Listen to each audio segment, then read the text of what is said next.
Good day, viewers. Good day to you all. Let's discuss about the epipets. Epipets. Their external morphological adaptive characteristic properties and internal anatomical adaptive characteristic properties helps us to understand how the epipets usually survive upon the branches of the larger trees. So the word epiphyte actually it includes two different words. Epi means what? Upon. Python. Python means what? Plant. Plant. These are the plants. These are autotrophs. These are autotrophic plants. Autotrophs that they grow upon other supporting plants. Other supporting plants and are not permanently rooted in the soil are called the epiphytes. Epiphytes are a group of autotrophs that they grow upon the other supporting plants and are not permanently rooted in the soil are called epiphytes. Examples are many. Examples almost orchids. Almost majority of the orchids, almost all orchids comes under the epiphytes. They grow as an epiphytes. Bow tree, that is a people tree. People tree. People tree is also another good example of an epiphyte. Lichens also grow as an epiphyte. Mosses also comes under epiphytes. Moss they grows as an epiphyte. Mosses, lichens, orchids, a common people tree or a bow tree, then some algae. Some algae are the good examples for the epiphytes. Epiphytes are very interesting because of the fact that especially orchids found to occur in the rainforests. They are very abundant in the moist, they usually found to occur in the cold climatic conditions.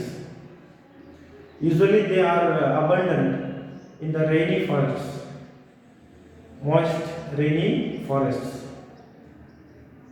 Orchids are a group of epiphytes that they develop most beautiful and very much attractive flowers. It is because of this, the nature of the orchids. Orchids are usually grown in the tissue culture laboratory in order to develop and in order to get flowers, beautiful flowers. Orchids are commercially used in the field of the floriculture. In the field of the floriculture. So orchids, lichens, then mosses, some algae are the good examples for the epiphytes. These epiphytes are of different types. They may be some botanists, they categorize different epiphytes into a proto-epiphytes, hemi-epiphytes, nest epiphytes and tank epiphytes, like this. Proto-epiphytes, proto-epiphytes, proto-epiphytes. Then hemi-epiphytes, hemi-epiphytes. Then proto-epiphytes, hemi-epiphytes, nest epiphytes. Then tank epiphytes, like this. Epiphytes, as I already mentioned, these are a group of the interesting plants that they grow upon the side branches, the forks, the main tree trunk of other large, the supporting trees. Sometimes they may also grow upon the poles, electric poles, or sometimes even on the wires, even electric wires. There are some epiphytes that they even grow upon the leaves. So some of the epiphytes that they grow upon the leaf surface of submerged plants, like that. Aquatic epiphytes are also there in the nature. So epiphytes are many and are wonderful. Epiphytes are not always that they grow upon only on the side branches or the main tree trunk of a supporting larger trees. They may even grow upon the epiphytes. They may even grow upon the old walls, old building walls. Examples are mosses. So epiphytes are usually they need a support for their growth and development, or usually they need a support for their survival, and are not permanently rooted in the topsoil or the surface of the soil, okay.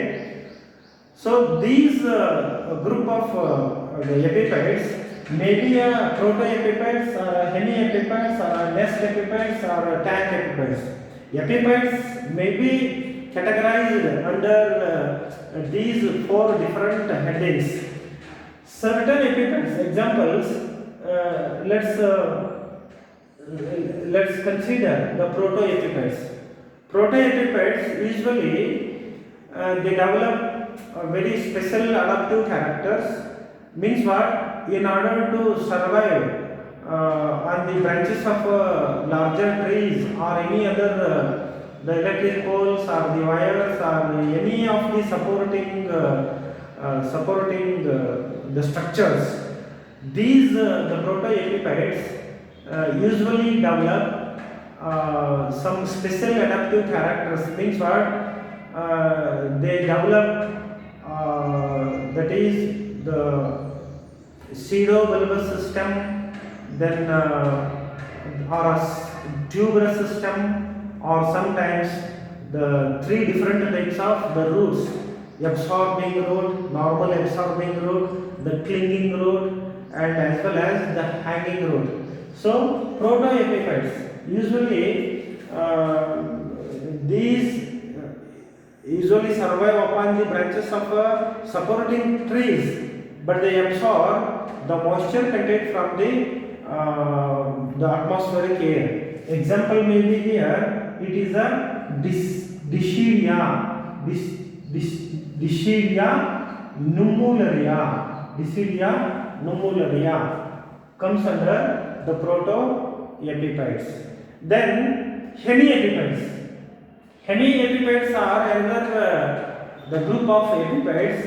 Usually in the beginning of their growth and development, in the early stages of their growth and development, when they are very young and still immature and growing, these hemi-epiphytes usually they grow as an epiphyte, but later on gradually when they mature and then become somewhat larger,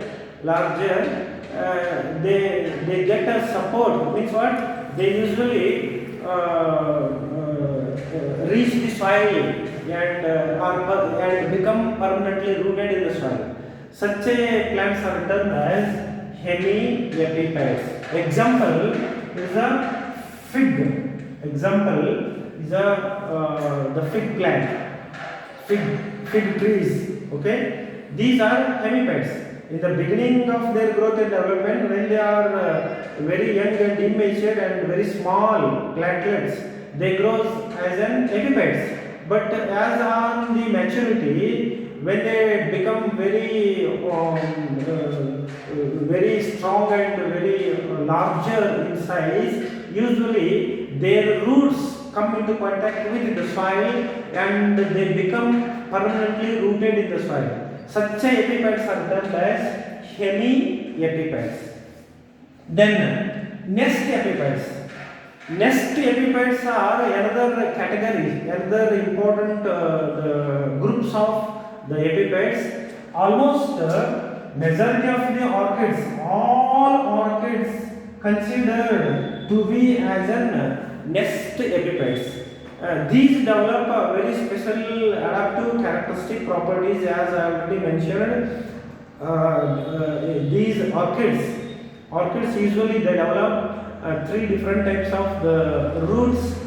They develop the hanging root, as it contains the special velamen tissue. It helps the plant to absorb the moisture content which is present in the atmospheric air. So they also develop a clinging root, by means of which they anchor the supporting bark of the plant, and also another type of the normal absorbing roots. With the help of the normal absorbing root, they absorb the moisture and other the mineral nutrients which are present on the bark and crevices of the bark, and the humus which is present on the crevices of the bark.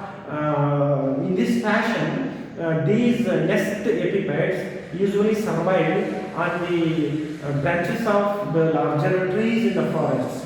So these are another important categories of the epipeds.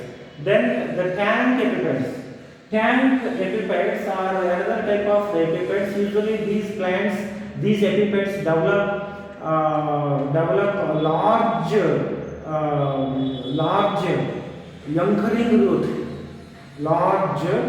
the anchoring roots in the tanks. Okay, these are such a different the categories of the epipeds. Nidularium is a good example of the tank epiped. Nidularium is an example for the tank epiped. Okay, so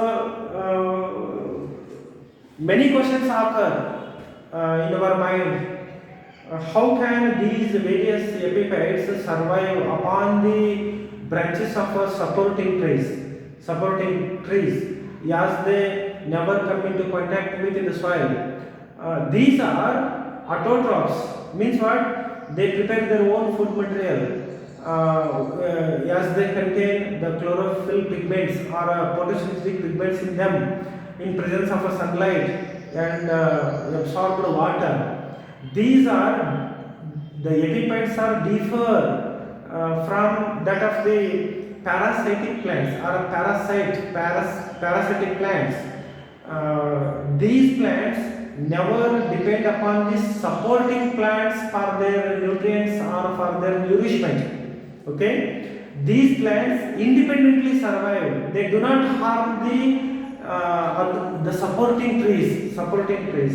They prepare their own food material, and these epipeds differ from that of the lianas, that is the woody climbers, in the sense that woody climbers or the lianas, usually they are permanently rooted in the soil.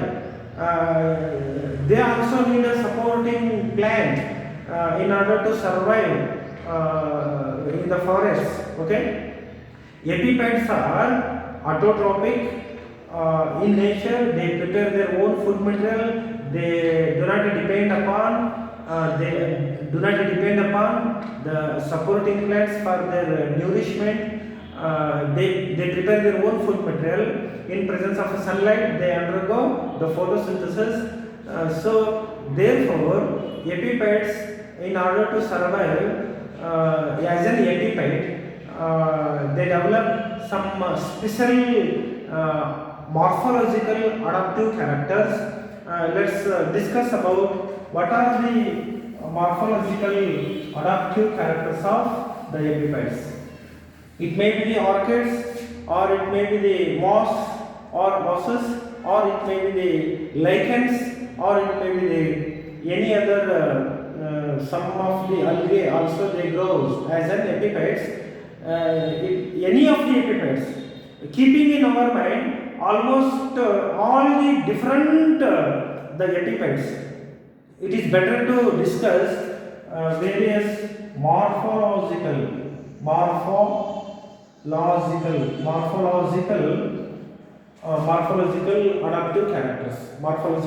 adaptive characters. So as such, the root, stem, leaf, fruits, flowers of these epiphytes are concerned. Every part of the plant, that is maybe the root, stem, the branches or leaves or fruits or flowers or seeds are concerned. Every part of the plant shows special adaptive characters, keeping in mind the entire plant, the structure of the entire plant. Let's consider first the root system. The root system. What kind of the root system is present in the epiphytes? So the root system in the vascular epiphytes. Mosses are not comes under the vascular epiphytes. They do not exhibit the vascular tissues in them. Algae also are not vascular epiphytes. Especially the orchids. Orchids are vascular epiphytes. The root system in vascular epiphytes, as I already mentioned earlier, in vascular epiphytes, examples in orchids, they develop three different types of the roots. I will show you here.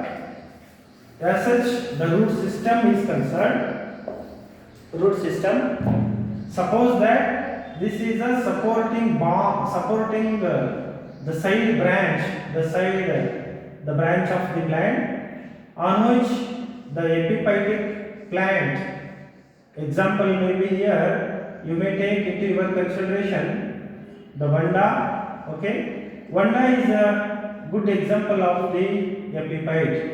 It is an orchid plant, so it develops three different types of the roots. Like this. Three different types of the roots are very common in vascular epiphytes.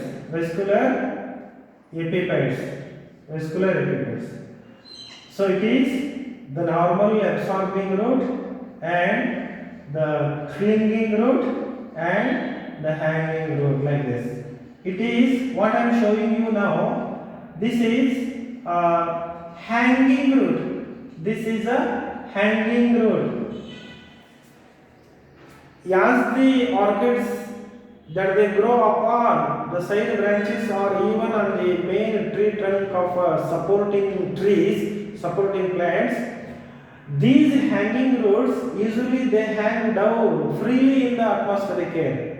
So therefore the name hanging roots. Okay. Hanging roots. This is the clinging roots. Clinging roots helps the plant to fix permanently or to hold the supporting structure very tenaciously in order to fix or in order to anchor the supporting structure. Clinging roots helps the epiphytes. Okay. Sometimes these clinging roots also act as a normal roots. They may absorb the moisture content which is collected here on the crevices of the bark of the supporting supporting side branches of the larger trees. Sometimes they may also absorb the moisture content and other mineral nutrients from the humus, that is the collected debris, the decomposed collected debris, the dust or any other the particles which is present on the side supporting the branches of the larger trees. The clinging roots, the hanging roots usually, with the help of these hanging roots, almost all vascular epiphytes absorb a great amount of the moisture contained from the atmospheric air. These hanging roots are green in color. They may also undergo photosynthesis. Okay, these hanging roots, if you take the section of the hanging root, it shows the presence of the velamen tissue. This velamen tissue is responsible for the absorption of the moisture content which is present in the atmospheric air. So this is one of the very important adaptive character of the epiphytes, the vascular epiphytes, that is the orchids. As they never come into contact with the soil, the topsoil, in order to get more amount of the water, that they develop the special tissue, the special adaptive character. They develop the hanging roots containing the velamen tissue, which helps the plants to get more amount of the water which is present in the atmospheric air. This is one of the very important morphological adaptive character of the epiphytes. Okay, the hanging roots, the clinging roots, even also they develop normal absorbing roots. Normal absorbing roots helps the plant to get moisture content and other mineral nutrients which are present on the bark of the supporting the side branches or even the main tree trunk of the larger trees. Sometimes these normal roots also help the plant to get other nutrients which are present in the collected humus or any other the debris, that is the decomposed material which may be present on the supporting the side branches or even any part of the plant on which they are situated. So the three different types of roots are very common in these the group of the epiphytes. Next, the stem. After the root system, the stem of the epiphytes may or may not be extensively developed, or it may or may not be a very strong woody in nature. Means what? A strong woody stem, it is totally absent in the epiphytes. Epiphytes are almost herbaceous in nature. These epiphytes usually develop the stem which may be a bulbous, which may be a spongy in nature. Such a spongy stem, a short spongy stem of the epiphytes, also termed as pseudobulbous stem. Pseudobulbous stem. Sometimes it is tuberous. Sometimes it is the tuberous. Such a kind of the stem is observed in the epiphytes. Okay, the stem it is very short. It is pseudobulbous in some of the orchids, in some of the epiphytes, and stem it is very much reduced.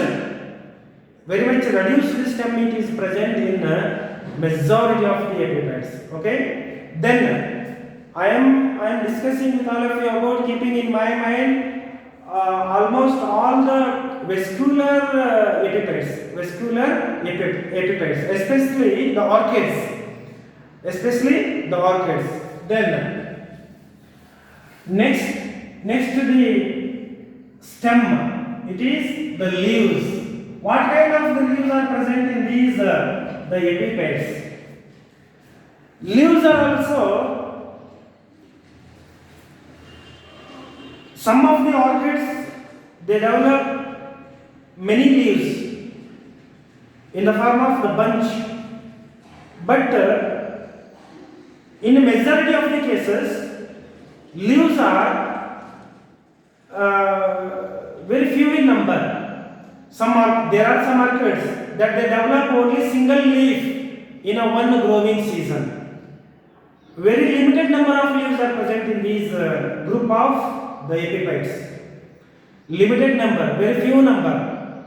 Some orchids, they develop only single leaf in a one single growing season. In some of the epiphytes,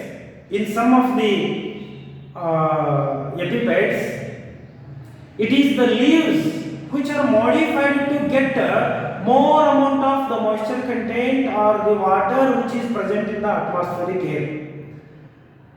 So leaves in some of the epiphytes modified to get a more amount of water means what?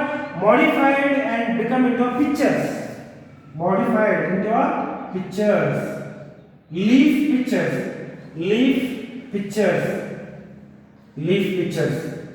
I will show you the structure of the leaf pitcher of one of the epiphyte, that is in Dischidia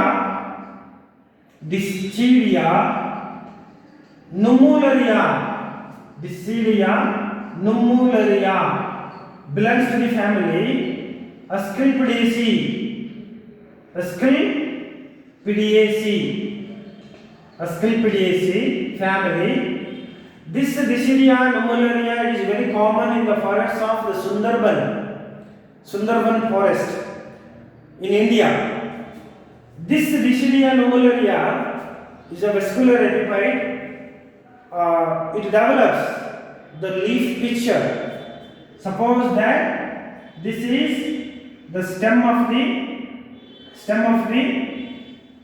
Dischidia nummularia plant. Okay, it develops the leaf. In this plant, the leaf which is modified and then become into a pitcher. This is a small hole, and it is the leaf which is modified and become into a pitcher. Okay, if you cut and then open the leaf pitcher of the Dischidia nummularia plant, it appears like this. Suppose that this is a stem, this is the petiole of the leaf, this is the leaf petiole, the leaf blade region, the mesophyll region of the leaf. Okay,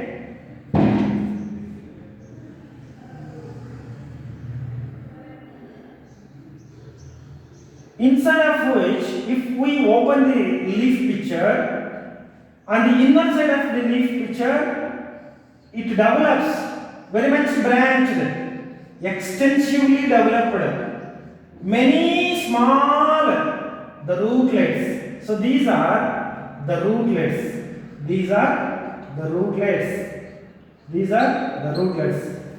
Okay, this is where here in this place the small hole is present. So it is an opening of the pitcher. Here in this pitcher, these leaf pitchers are highly useful for the epiphytes, for the Dischidia nummularia plant. It may collect moisture content, especially it is made for absorption of the moisture content from the atmospheric air. So here what happens, moisture content which collects on the inner side of the leaf pitcher, it is absorbed by the rootlets of the plant. Okay, sometimes small ants or any other insects, they may also enter inside the leaf pitcher. They may digest it. They serve as a nitrogen source for the plants. Okay, then the inner surface of the leaf pitcher, it is coated with the wax. Wax coating. Wax coating is present on the inner surface of the leaf pitcher and extensively developed.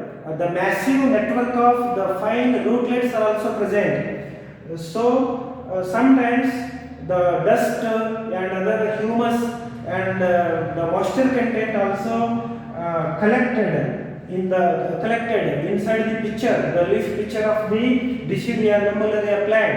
In this way, this plant gets the more amount of the moisture content or the water from the atmospheric air. This is one of the very interesting the modification, the adaptation. In order to get the more amount of the water from the atmospheric air, the Dischidia lombularia plant it develops the leaf pitchers. The leaves in these plants are modified into pitchers. With the help of these pitchers, it gets more amount of the water from the atmospheric air. Okay, this is a very interesting the thing. Another thing is that a kind of interaction, that is myrmecophily. Myrmecophily. It is a kind of the social interaction in which it is an association between the ants and the leaves of the plants. It is the social interaction between the ants and the leaves of the plants. It is a very common in this group of the epiphytes. Okay. Then there are some epiphytes that they develop such leaves. They develop a spoon-like leaves, like this. Spoon-like leaves. Okay, spoon-like leaves. Okay. This is the convex surface of the leaf, concave surface of the leaf. The rainwater, the drops of the rain, even the dew drops, they may collected here. Later on, it is absorbed by the plant. This means what? The epidermal hairs which are present on the surface of the concave surface of the leaf, absorb the collected the water or the moisture content. In this way, they support for the or they usually supply the water for the parental plant. Okay, such a kind of the spoon-like leaves are also observed in some of the epiphytes. Then the root, the stem and the leaves, fruits and seeds and their dispersal. As such, the fruits, seeds and their dispersal is concerned, vascular epiphytes, they develop small sized fruits containing innumerable number of very minute microscopic, light in weight, many number of the minute seeds. These minute seeds are dispersed by the wind and as well as the birds and other the insects and then birds. These are very easily dispersed by the wind and are very easily dispersed by the other insects and then birds. Okay, such a very small seeds are developed by the orchids, developed by the vascular epiphytes.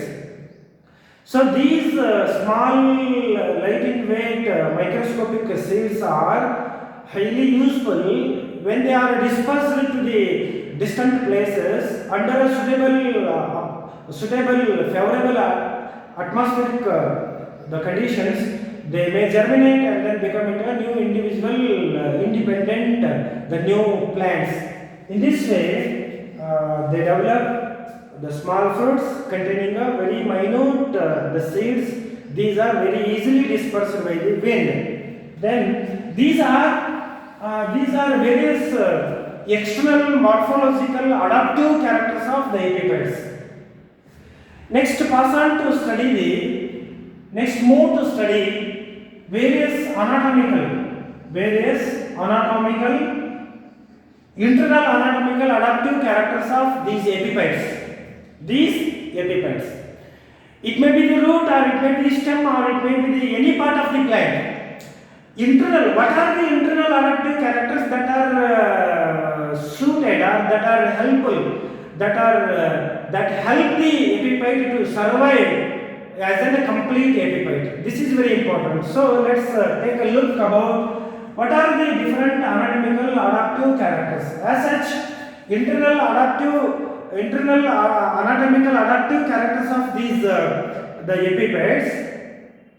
Majority of the vascular epiphytes, as they grow as an autotrophs, as they prepare their own food material, they contain pigments in them, they undergo photosynthesis, they prepare their own food material. So the leaf surface shows the presence of stomata, the epidermis, okay. They shows the presence of the thick cuticle and as well as the sunken stomata. The presence of thick cuticle and sunken stomata. So this the presence of this thick cuticle and sunken stomata help the plant to retain the water, absorbed water for longer period of the time. The presence of the thick cuticle does not allow the plant to lose or to evaporate excess amount of the water from the internal tissue of the plant. And presence of the sunken stomata also check the loss of water from the internal tissue of the plant. So they shows the presence of the thick cuticle and as well as the sunken stomata in their leaves, in their leaf surface. And this is one of the very important the internal adaptive the character of the epiphytes. Other than this, some of the succulent epiphytes, there are epiphytes that they develop the succulency in their leaves, even in their stem. As I already mentioned earlier, some of the epiphytes, their stem, it is bulbous, spongy in nature, because they contain the water storage tissue, okay. Especially thin walled parenchymatous tissue, it retains it retains a lot of water for a long period of the time. So succulent epiphytic the orchids, succulent epiphytes, especially they develop thin walled the parenchymatous the tissue. This thin walled parenchymatous tissue retain a large quantity of the water for longer period of the time. Because of this the thin walled parenchymatous tissue, as it holds the water for large quantity of the water for long period of the time, they become the spongy, or they become the spongy in the nature. They become the spongy means what? They become the succulent in nature.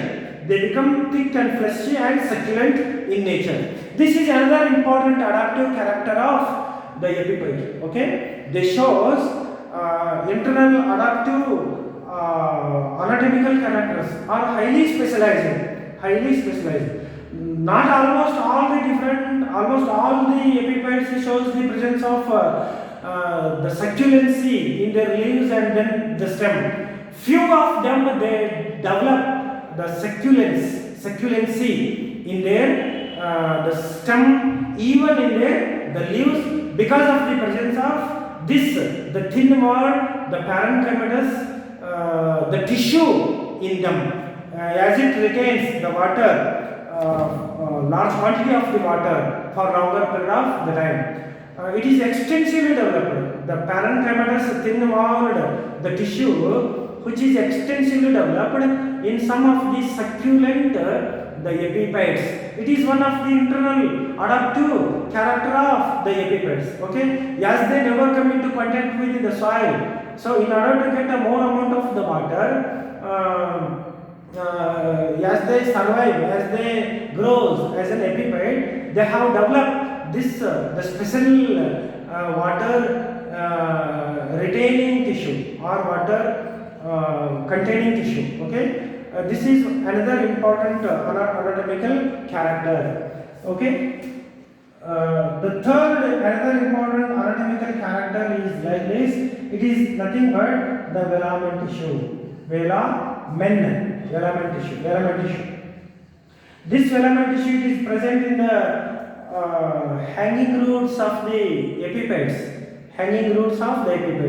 Okay, suppose that this is the side, the bark or any other side, the stem of the plant, the epiphyte, as it develops the hanging root.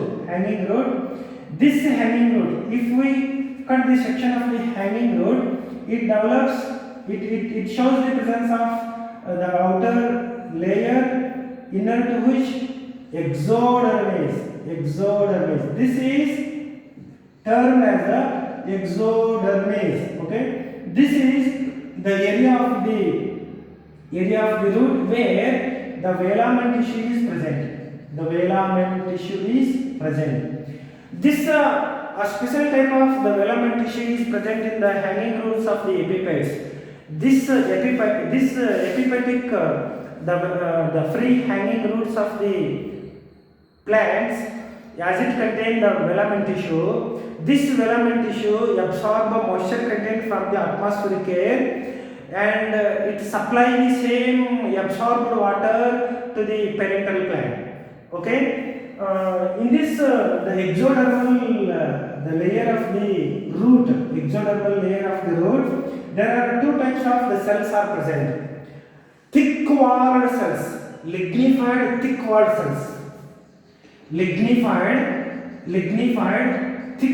cells. Thick-walled cells, and then another the passage cells. It is through these passage cells which are present on the exodermis of the hanging root of the epiphytes, from the velamen tissue, the absorbed water get into the vascular tissues which are present, which are situated deeply within the internal the tissue of the hanging root of the epiphytes. So this is another important internal adaptive character of the epiphytes.